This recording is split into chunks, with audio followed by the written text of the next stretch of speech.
Next stop বাংলার grand canyon. কি বাংলায় গিরিখাত নেই?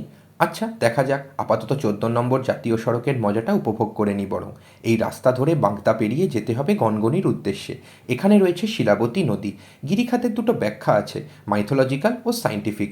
মাইথোলজি অনুযায়ী এখানে বক্রসুরের আধিপত্য ছিল, আর তার দাবি অনুযায়ী প্রতিদিন গ্রামবাসীকে একজনকে পাঠাতে হতো বক্রসুরের কাছে তার খিদে মেটানোর জন্য। নির্বাসনের সময় সব খুইয়ে যখন পাণ্ডবরা এখানে এসে উপস্থিত হয়, তখন তারা আশ্রয় নেন এক গ্রাম্য ব্রাহ্মণের পরিবারে ও জানতে পারে এই অত্যাচারের কথা। কুন্তিমাতা ছিলেন পাণ্ডবদের সঙ্গেই, তার নির্দেশেই ভীম যান বক্রসুরের সঙ্গে যুদ্ধ করতে। সেই যুদ্ধ বহুদিন চলেছিল। দুই বীরের পরাক্রমে নদীর ভূগর্ভ ভেঙে যায় ও সেখান থেকেই তৈরি হয় এই গিরিখাতের। সায়েন্টিফিক মতে অবশ্য বলা হয় যে জল ও বাতাসের সংস্পর্শে এখানকার লাল পাথরের মাটির রিয়াকশন হয়, সেটা ধীরে ধীরে ক্ষয়প্রাপ্ত হয়ে গিরিখাতের সৃষ্টি হয়।